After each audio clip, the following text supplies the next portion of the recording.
First one. Okay. Morning, everyone. Thank you for joining us in the few last lectures of several updates. So I have posted the two homework. One is homework number 5, containing a few problems, and homework number 6 for the column as well. Now you'll find that homework number 6 will not be collected, okay? And you have those answers for the column problem that attached to the end of it, so you can compare your solution with the answers, right? And take some of the references from the textbook if you have it. Okay. Now the other thing, we have gone through the review session. Well, when I say review, it's just a review about the one-way slab, shear, and we also talked about deflection, and those are the problems that we went over yesterday, and the video has been uploaded. So if you haven't gotten a chance of looking at it, please do. And to help us get a better understanding, next Tuesday, if time allows, I will do a recording, or I will do a live office hour again to talk about some of the problems. And Thursday, which is tomorrow, I'm going to talk about the problem regarding the column for the final exam. All right. And to help you prepare the final exam, let me state this. I said it in yesterday's review session, but I'm going to say this again. For the final exam, there will be 4 problems, most likely for now, 4 problems. One problem will be shear, one problem will be shear, the other problem will be one-way slab or the moment coefficients related problems, one-way slab or moment coefficient related problem, they're together. And then third one will be deflection calculation, and that talked about I effective, I crack, and all the other nice features about the beam members. All right. And last but not least, it will be a column problem. And when we talk about column problem, it will be a bending and axial loading interaction, which we'll explain today. Okay, which we'll explain today. All right. We're a little bit short time, so let me just go ahead and start it on the column problem. If you have any question, please save it to the end of the lectures, and I will be happy to answer anything that you have. All right. Okay. So here quickly, column, right? So what are columns? Well, we all know that columns for axial members, axial loadings, right? So if I have a column, that means that I have a rectangular section, for example, right? And I say that this is lecture 18, column design, or here we're mainly talk about, actually not a design, but analysis, okay? We're mainly talking about analysis, okay? So when I say column, right, you think of it, it's the vertical members of the structure, vertical members of the structure. And when you have a column, right, when you have a column, it's a rectangular section. In our course bar, everything's rectangular, square, right? And I have a nice column like that, okay? And then I have a reinforcement, of course, reinforcement, right? And the reinforcement typically is 1 bar here, 1 bar here, 1 bar here, 1 bar here. All right. But now one tiny detail is that you see this is a column, right? But usually this is not only thing you see, right? If you go to our structure lab, and there are a lot of concrete members for testing purpose, right? And if you ever take a look at them, you realize that not only they have the vertical reinforcement, but also they have this so-called stirrups. They call it so-called stirrups, right? And if you're really looking down at it, like top view wise, the stirrups look just like this, and then have a hooks here, go back, hook like this, and hooks here, go back like that, right? So this is what we call the tie. This is what we call the tie, okay? So usually you have this nice stirrups to form the reinforcement, okay? Now, you may say, Bob, I understand why we have the stirrups, right? The stirrups is mainly for shear, right? That's for the beam. That's for the beam. For column, we do have shear force, right? Usually you have a pushing horizontal force like that for shear. That's okay. That makes sense. But in addition to shear, normally we say the tie has 2 purposes. One is shear resistance, of course. Shear resistance, of course. And the other is so-called confinement. Okay, confinement. And why I want to bring this up? Because confinement means that if I have a compression force on top of it, say I have a compression force this way, and now the stirrups or the ties will help confine the concrete inside of it to provide additional compressive resistance. Okay, so that's the purpose of tie. Okay, But not only you have that, sometimes, or we call it, or alternatively,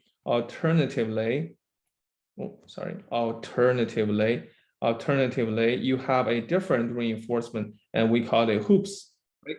Hoops. And this hoops usually are in terms of spirals, okay? Spirals, okay? These are the same thing, they're the same thing. And these are for two purposes as well. One is for shear resistance, right? And the other is for confinement. Now, which one will have a better confinement effect? Apparently, the hoops or the spiral has a better confinement effect. Okay, so this is better confinement in terms shape of it, in terms of the hoops, and then compared to ties. But normally when we do the column, ties are most commonly seen, okay? Ties are most commonly seen. All right, so this is about the geometry of the column we're seeing here, all right? Now, again, when we have a column, the two loading conditions, right? So let me label this so you see a better subtitle here. This is configuration of a column. 1 second, let me lift my table up. Configuration of a column. Okay, so this is called configuration of the column. And then we say that there's another thing called loading types. What types of loading you see for the column, right? So for the loading types, mainly we're seeing an axial loading. That means that I have these nice reinforcement here, and ties here, okay? And then I have these axial loading, right? Axial loading. Now, in terms of axial loading, right, you realize that I have a neutral axis for both the directions of the column, right? And this is our neutral axis for the column. All right. Now, why am I doing this? Because think of it in the mechanics materials class. If you have axial loading that loaded right here in the center of it, okay, and this is so-called scenario one, we call it pure axial loading, right? Pure axial loading means that the column will have a perfect uniform stresses, right? So for that condition, right, if you want to compare or analyze the condition of the column, we have to see that how the column deform, which we'll talk about quickly, okay? But another case, which is actually a majority of the column, is that you don't necessarily always have a perfect loading. That means that your axial loading might be here, okay? Means that you might have two bending moment caused by it. Now, if I say this is x-axis and this is y-axis, so now if I have a loading in scenario number 2, I have this is so-called EY and this is so-called EX. I have two bending moments.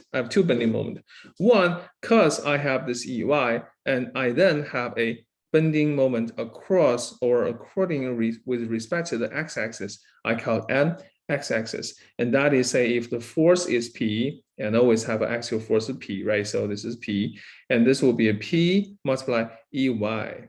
Okay, be careful, okay? This with respect to x-axis, right? With respect to x-axis, and y is the distance along the y direction. Now this MYY direction is PEX. Okay, so these are the two bending moments that these will suffer. And now on top of it, you still have the compressive stress, and we call it combined loading, right? Combined loading. So this is pure axis force, axial force, plus bending moment. And now when we say bending moment, two directions, mx and y, and this is bending moment. Oh, there you go. Okay. All right. So now you see this is the configuration. This is the working condition or loading types. Now today, when we say analysis of the column, we mean that we want to understand the stress distribution in the pure axial loading condition or the stress distribution in the combined loading condition. All right. So these are two things we're considering right now. First thing first, let's take a look at a pure axial loading, right? So I'm just going to do a division line here. So that's the concept over. And let's talk about pure axial loading. So 17.1 pure axial loading. All right. So there's all kind of a word describing this situation, right? I call it pure axial loading because it's just in terms of the loading types. But if you really want to look at it in terms of geometry of the column, we also say that this is always the case, or not always, but mostly the case for the short columns. Short columns. So when column is pretty short, right? The difference between a short column, and we're using a symbolic drawing here. This is pin and pin support. I'm assuming here pin support, okay? And comparing to a short column like this or a long column like this, all right, what are the differences? What the differences is that if I have a short column, and then when I try to compress it, I see that the whole thing will be deformed, okay? I'm using a blue color indicating before and after, okay? The whole thing will be deformed axially. There are no lateral deflections. So for short column, there are no lateral deflections. Or we say that the lateral deflection is so small that it can be ignored. But for the long column, it is not the case. For the long column, the beam, actually the column actually will bend. And in terms of axial loading, you will have a lateral deflection. Okay, so here I have lateral deflection. All right. Now, because I don't have any lateral deflection, that means that if my axial force is right along the axis of the column, now I don't have any bending moment. But if you remember from the buckling analysis from steel structures or other structure analysis course you have done, if I have a lateral deflection, meaning in the cross-section point, not only I have axial force, but also I have a bending moment. All right. So that is to say, like we are using all kind of explanation to tell you that if I have a short column, I am having a pure axial loading condition. So let's analyze that, right? So if I have a short column, I have a pure axial loading condition. So that means I'm looking at my section again. If I'm pressing my column down, and assume a perfect bonding condition. But what is perfect bonding condition? That means my reinforcement will deform together with my concrete. So that means that if I'm compressing my column down like this, my cross-section of the concrete deforms. So originally, this is my side view. This is 3D view. Okay, and this is my side view. So from my side view, the concrete get deformed, okay? Then let's do the before and after, use the red color, okay? So once I deform Poisson ratio, it get a little bit deformed this way and also expanded in the lateral direction, right? And we call this a deformation delta. And let's just say that this delta is equal to the compressive strain of the whole column multiplied by the length of the column, okay? All right? And then as the concrete get deformed, the reinforcement, which is right here, also get deformed. All right, So that means if it's perfectly bonded, my strain in the concrete epsilon C should equal to the strain of steel epsilon S right here, and should equal to the total strain exerted to the column. All right, So that is what are we dealing here for short column. Then to see this, right, I pull out the stress strain response for the concrete and steel. And if you remember for concrete, right, the stress strain relationship for concrete looks like this. I have a concrete sigma, or in this, I can say that FC or sigma, right, doesn't matter. And then I have a strain of concrete epsilon C. And now that curve looks like this. It goes first linear, then a linear to a peak, then drop back down, and finally failed. And if you remember this, it fails at epsilon Cu of 0.003. And I have a peak strength at concrete crushes, before concrete crushes at F prime C, and I have this is single prime, by the way, F prime C, and I have a slope of EC, and that is all, right, for the compressive side of the concrete. Okay, so this is for concrete stress strain curve. And for steel, the stress strain curve looks a little bit different, right? For steel, and let's call it Fs, and this is epsilon S. Now, you know that steel is so-called elastoplastic materials. Beginning has elastic response, and this is the Young's modulus for steel, and then it goes into a plateau, and we call it Fy. Okay, Fy. So that's for steel. All right. So, and now you know that a yield at epsilon y of 0.002. So why am I drawing these two figures? I'm drawing these two figures because I know that when they are compressed together, when they're experiencing the same compressive strain, what really happens is that if you imagine in your head that I'm starting applying strain, right? Starting applying strain. So when my steel goes into the yielding stage, when my steel goes into the yielding stage, all right, and that means that my stress in the steel reaches to Fy already, right? Imagine I'm going, I'm increasing the strain in the steel. At the same time, I am going in concrete, right? And now note that this is 0.02, which is fairly big, right? Fairly big. So it means that it might be somewhere here already. It can be either here, right? Or either here. So it's just fairly into the nonlinear zone of the concrete. So that means that I can approximately say that the concrete is at a strength of crushing, at the strength of peak strength, F prime C, not crushing, okay, at the strength of peak strength. So that means that although my two materials are being compressed simultaneously, the stress strain response of them two are different. How different? So I'm showing a total force distribution curve for the whole column, right? So if I draw a P force, that is the total force exerted on the column. Of course, has two components, that shear total axial force exerted to the concrete PC plus total axial force exerted to steel PS. All right. So if I'm plotting this total P axial force with respect to the strain that is exerted, I want to see that if I have concrete and the concrete response will go like this, the concrete will go like this, right? So this is PC. And the steel will go like this. The steel will go like this, initially go straight line and then yield. And this is my PS.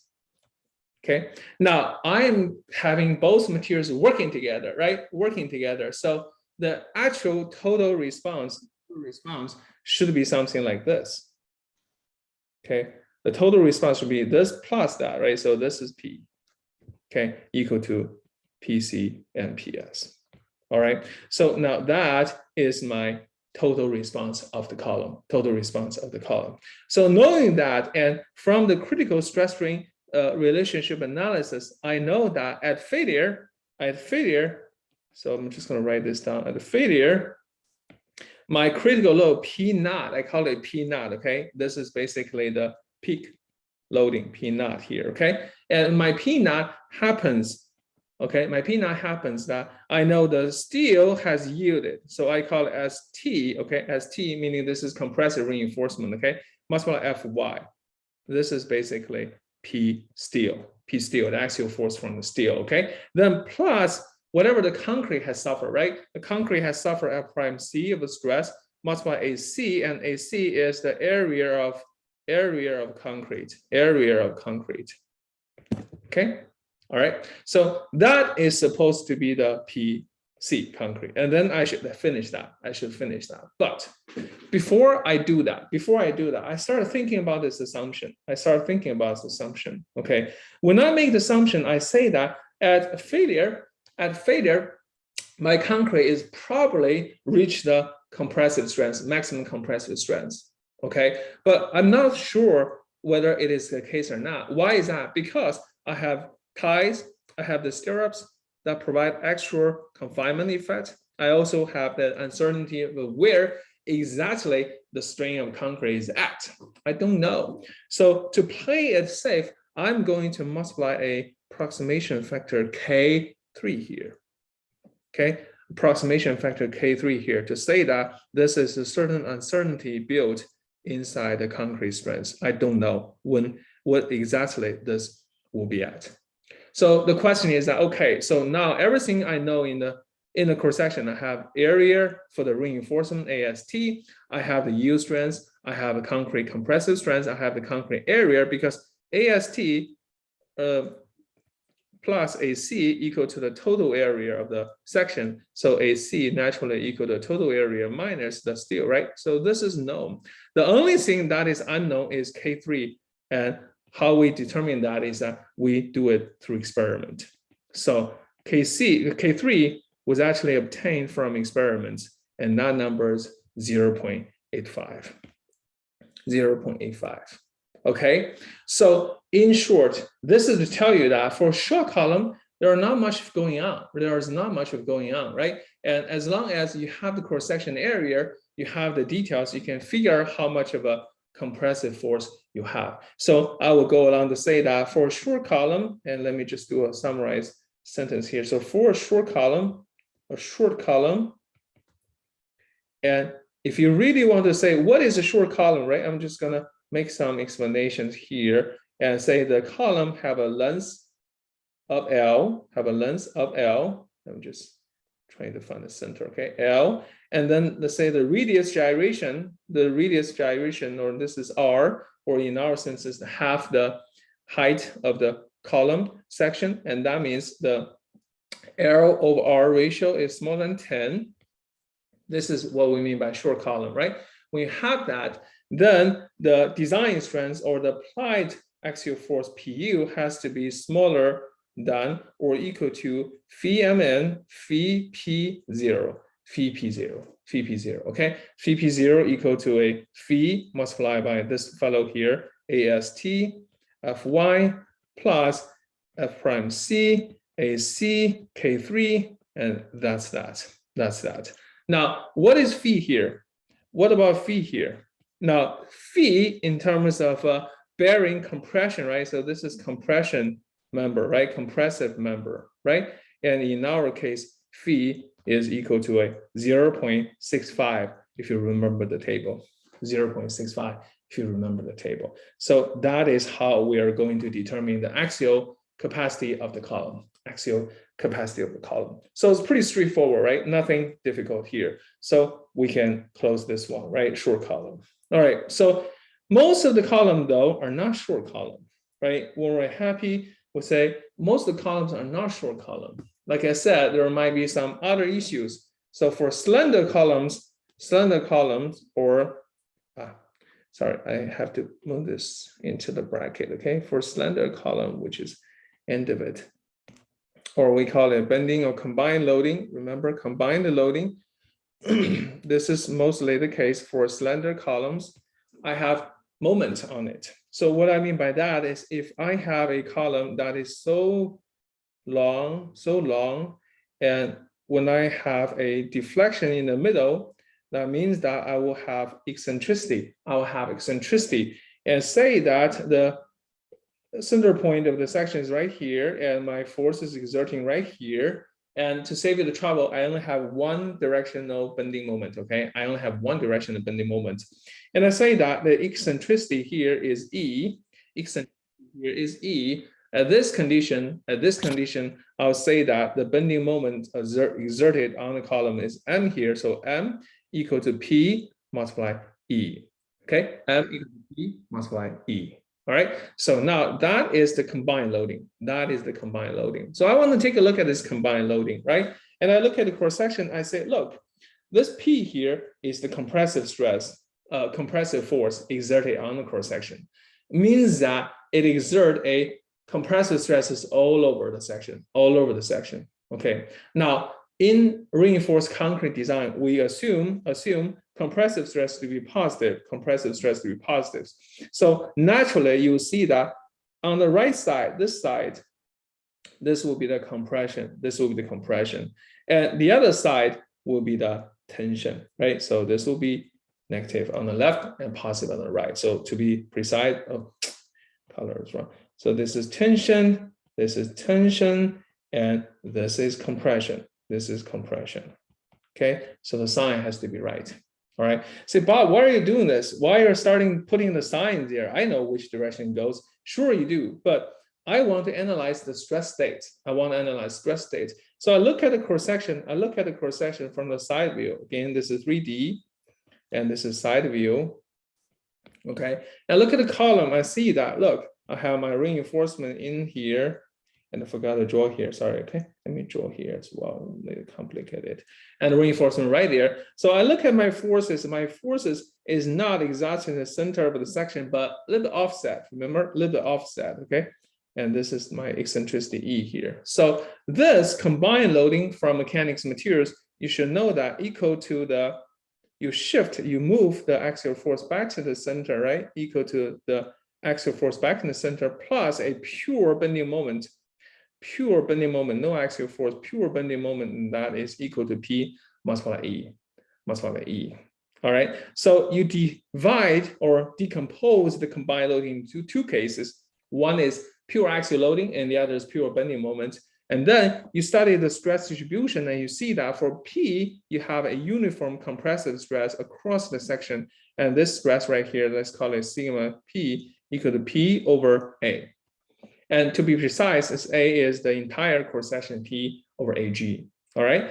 And now for the bending, and let's call it sigma M stress caused by the bending moment is basically M, distance Y, and Y is the stress at the point of interest to the neutral axis, right? And divided by the moment of inertia for the cross section M here. And knowing the bending stress distribution, you should know that it follows this kind of triangle distribution, compressive stress on the right. So this is positive, and tensile stress on the left, and this is negative, right? So now that is the combined stress. And I want to put this positive and negative sign in front of this. And I say that the total stress, if I call it sigma, total stress, and let me move this one to here.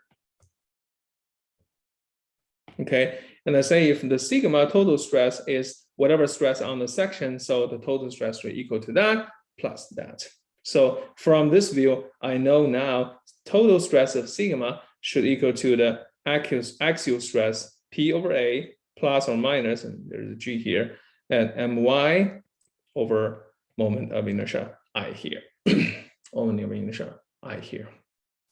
Okay, and now to write explicitly, because I have an eccentricity here, so this is PE and Y over moment of inertia I here. All right. Okay. Now this is not so hard, isn't it? This is not so hard. I mean, I just have a stress and on the cross section, right? But the problem becomes that when it will fail,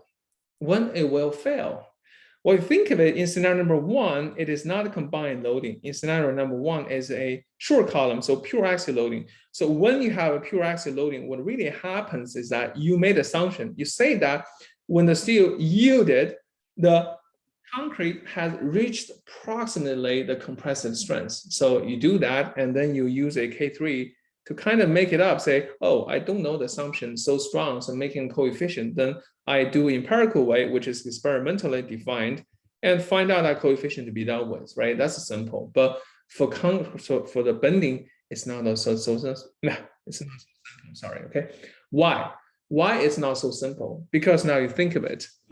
When the stress of the column that reaches the compressive stress, so when sigma is equal to the concrete compressive equilibrium C, then the column fails. Isn't it? So when the maximum compressive stress in the concrete has reached the F prime C, the concrete fails. The concrete fails.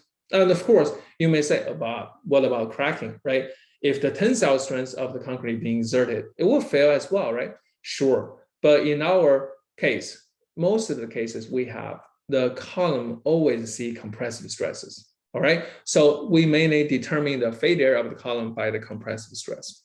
And if that's true, I'm just gonna drag this equation here. I say, all right, so now I know when sigma equal to P axial force divided by the cross-section area G minus, plus or minus, and now being that this is compressive, right? And I'm just gonna say plus, being that is compressive, okay? And this is PE Y divided by I has to be equal to F prime C. F equal to M prime C. So when that happens, it will fail. When that happens, it will fail. All right. So I look at this equation and I say, this is a very interesting equation. I want to make it normalized. All right. So I'm just going to put this F prime C to the left side of the equation, divided by F prime C at both sides. When I do that, my left side becomes A divided by AG F prime C, and then plus, and this P is a little bit too hard to write. I'm just going to say M bending moment, and then multiply some number Y and I, then F prime C, and equal to 1. Okay, equal to 1. Why am I doing that? Well, I am going to normalize that. I'm going to normalize that. All right, and look at this equation. This is still not the cleanest form I can have. And now I say if let AG F prime C equal to a constant, and let's call it P critical, because AG is a cross-section area, which is known. F prime C is the concrete strength, which is known. So you can do that and get a constant, which is called P critical. Okay, I just name it myself, right? P critical. And also I say if I have I F prime C divided by Y as M critical.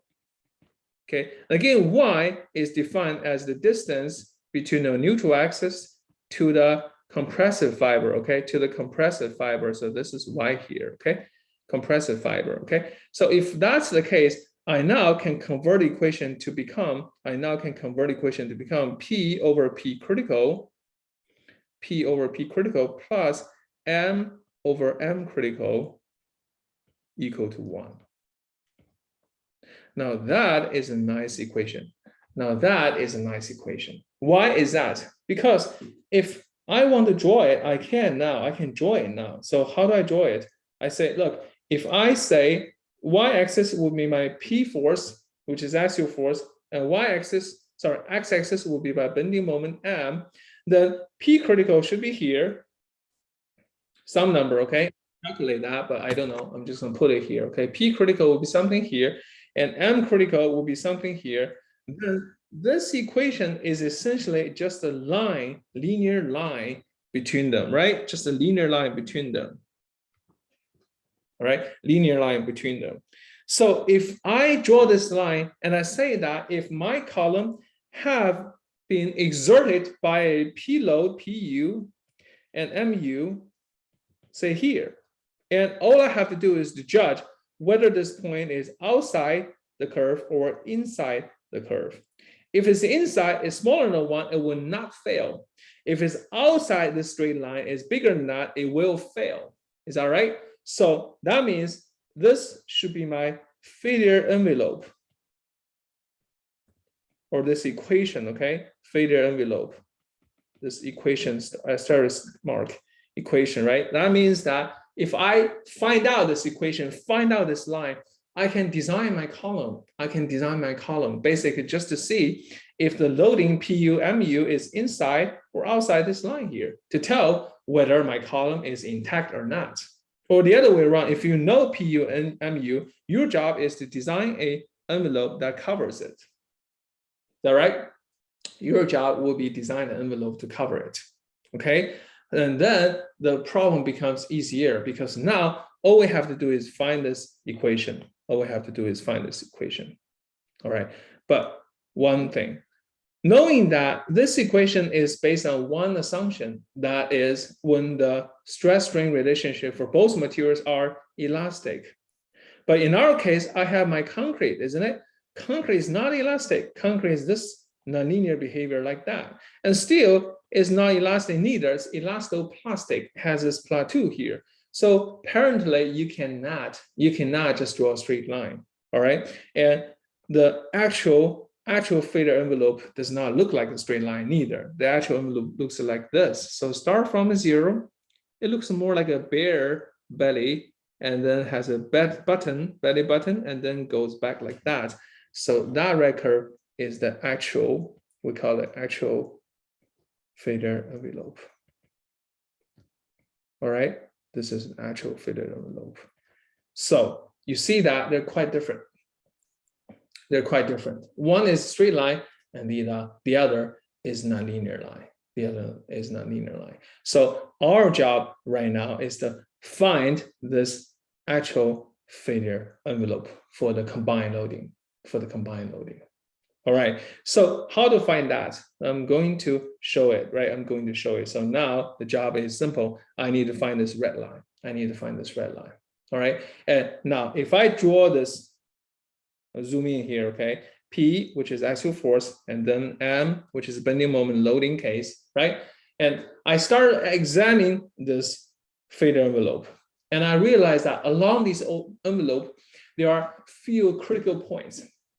There are few critical points. All right. First point is point A, which is right here when this envelope crosses the y-axis. All right. When the envelope crosses the y-axis. And then as you traverse along this failure envelope, I'm going to use a blue color, okay, because I'm using red for the symbol, okay? It traverses along this point. And you should know that this is when the whole column is under compression, whole column under compression. As am I, when I am traversing along this line, I am basically increase the eccentricity. I'm basically increasing the eccentricity. That means that my tensile stress started build. My tensile stress started build to a certain point. That my tensile stress built enough to cancel the compression. I call it the point B, and this is called point of zero tension. Point of zero tension. Sorry, zero tension, right? Zero tension. Meaning that I just have enough tension to balance the compression, though the entire section do not see any tension yet, just yet. All right. And then afterwards, I'm going to keep traversing till that I reach my belly button, the peak. Okay. Okay. I keep increasing my strain until I reach the belly button C here. And this point is called the balanced failure. Why balanced? Because at this point, my steel yielded. All right. I have created enough tensile stress that my steel in the bar, and assuming it's grade 60, has yielded. Okay. For assuming it's grade 60 has yielded. And after point C, I'm keep going, right? I'm keeping going, right? Increasing the strain. But now, as you increase the eccentricity, okay, the stress turn to curve back because you have too much tension. What happened is that the steel yielded, right? You lose the compression of the concrete. You lose the tension of the concrete, right? And you keep going, and then you go back. You go back to a point. You go back to a point that the stress state becomes another point, and this is called tension control limit. Tension control the limit. Okay, that means that you should notice the strain in the steel epsilon S or epsilon T equal to a 0.005 tension control limit, tension controlled. And from that point on, it's just naturally collapses to a pure bending case of point E here. Okay, and this is pure bending. All right, and to add this is pure compression or pure axial loading, okay? So that's actually how this failure envelope looked like. Okay, so what this failure envelope looked like. All right, and now this is just the journey of that, right? This is just journey of that. And now let me put some context into it, right? So now if I want to analyze the stress state, I am going to draw this stress state. So from point A, I'm going to use a blue color. So A here, I have a uniform stress distribution in the column, okay? I'm doing a side view, okay? I'm doing a side view, okay? So I'm flipping the direction, okay? Flipping the direction. Why I say that? Because look, everything so far is on the top of it. I'm basically, everything so far is on top of it, basically flipping it, okay? I'm flipping this one. So you see from the side view, this is a pure compressive loading, right? Pure, so this is stress state A, and this is stress. It's pure axial loading, okay? Axial loading. Well, matter of fact, let me not use stress, let use strain, okay? Just for the sake of simplicity, okay? Use strain. All right, so from A, color matching A, okay? I keep increasing my eccentricity E here. So to reach a point that my entire section do not see any tension yet. So my entire section still sees the compressive strain along the section. Compressive strain along the section. And now I call it point B. Okay, and this is again the strain, okay? All these are strain, right? Now I keep increasing E, eccentricity, right? Keep increasing eccentricity. To give you a better mental image, at the bottom here, let's just say, Okay, you think of it at the bottom here. Let's just say that this is my cross section. This is my cross section. All I'm doing is I'm moving my P away from this neutral axis, right? And I have eccentricity here, E. Okay, as I keep moving, right? Keep moving, right? I'm getting away from it basically, okay? This is what's happening when I'm doing the strain redistribution, all right? So from B, I keep increasing, right? And now I have a stress state, which is C here, a balance failure. That means that the compressive strain of the concrete is still there. I don't know what it is, but I know for sure that the steel reaches to the tensile strain, okay? Tensile strain. The steel reaches to the yield strain. So epsilon S here equal to 0.00207 or epsilon S equal to epsilon Y, the yield strain. This is for grade 60, okay? For other steel changes. So this is point C here. Okay.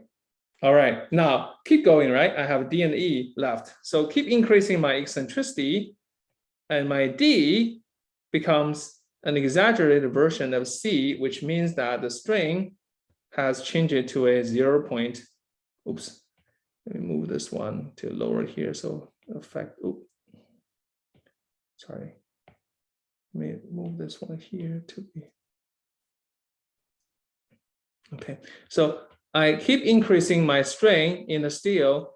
So now my strain in the steel becomes a 0.005, right? A lot more than the point C, a lot more than point C. So this epsilon S equal to 0.005, tension control limit.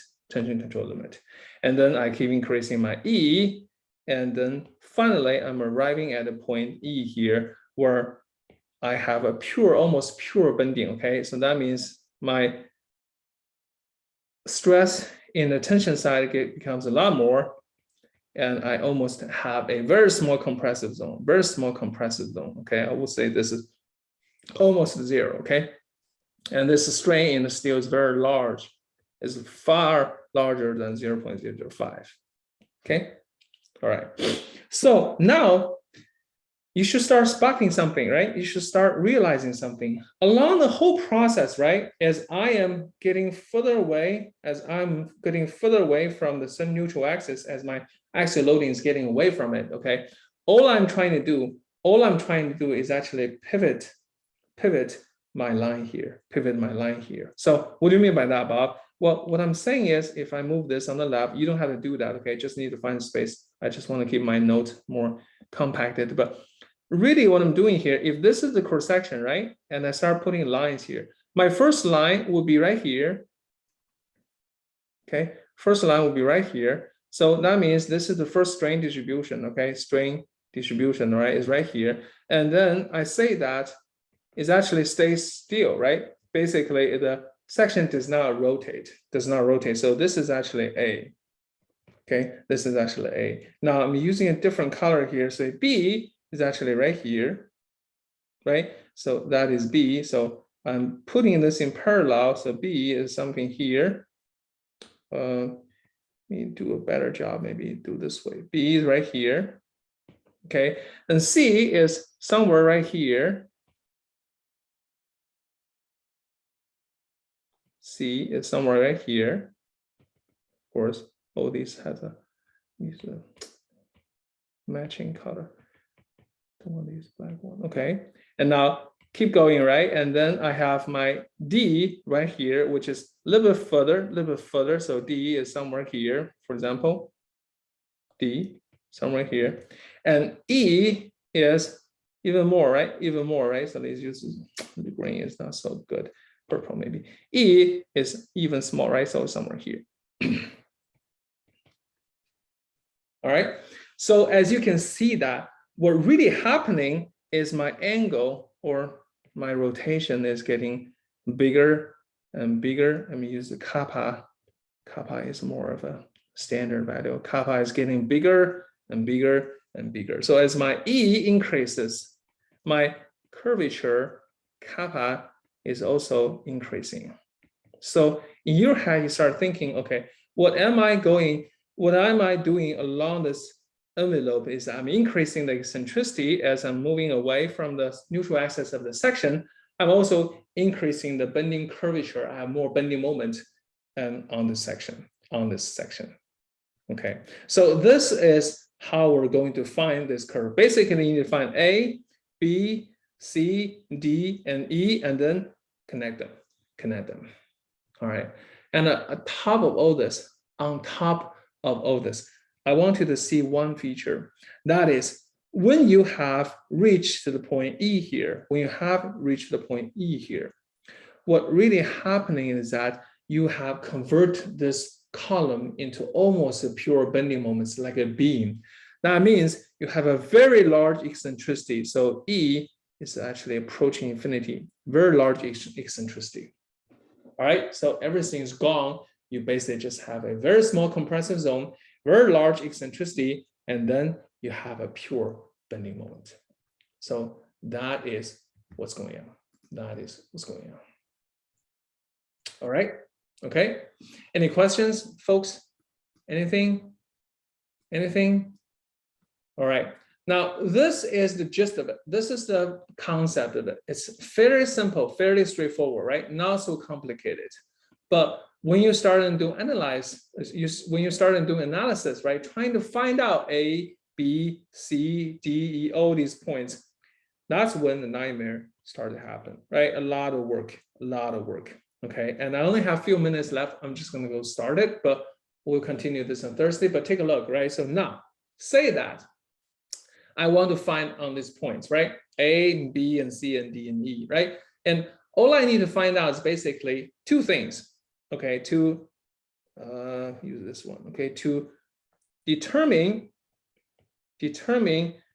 the envelope, okay? To determine the envelope, I need to determine A, B, C, D, E, all these points, right? And to determine all these points, that is, you need to determine the axial resistance Pn and the bending moment for all these points, So how do we determine that? Well, you determine it based on the assumption that you know all these strain distributions. For example, if I have a balanced, just say I have point C, right? So you know that the point C, my let me just do a side view. My strain looks like this, and my steel has reaches the yield strain epsilon y, and then I can do the stress analysis. Right? Basically, this also follows the compressive strength failure epsilon c right here, and then it becomes almost like a beam problem. But the differences between the beam problem is that you have concrete compression, CC, and you may also have steel compression, CS, because you have steel reinforcement in it, right? And you have tensile resistance of the steel, TS, or T here, right? So the total compression and tension should equal to CC, concrete compression, plus CS, compression from the steel, minus TS. Now, in the beam, remember what we said, sigma F equal to 0 in the beam, this is supposed to be 0, right? But we're dealing with column. That means that this is not 0 anymore. Because you do have an axial loading, external axial loading, and that is, ladies and gentlemen, is Pn. Okay. All right, so that's the first differences that we want to do column analysis. And that is the first differences between column and the beam. Now, naturally, there are other differences because now if you do that, then the moment is equal to P and E, right? The moment should equal to P multiply E, and that gives us CC multiply half H minus half A, which I will explain next lecture, but CS half H minus DS prime, and then plus TS plus, okay, very interesting. Keep that in mind, DS minus half H, and this whole thing should equal to the moment, which equal to Pn, that's why E over M here. So now you see that for a column analysis, you have two equations. In terms of equilibrium. And these two equations are not the same as the beam. All right. Okay, so with that, I think we're good to stop here, and we'll continue this on Thursday, which will be the last lecture of this course, okay? And like I said, if you have any questions, stay behind. And we'll also talk about the column problem tomorrow as well, after we're done with it, okay? Thank you, and see you tomorrow.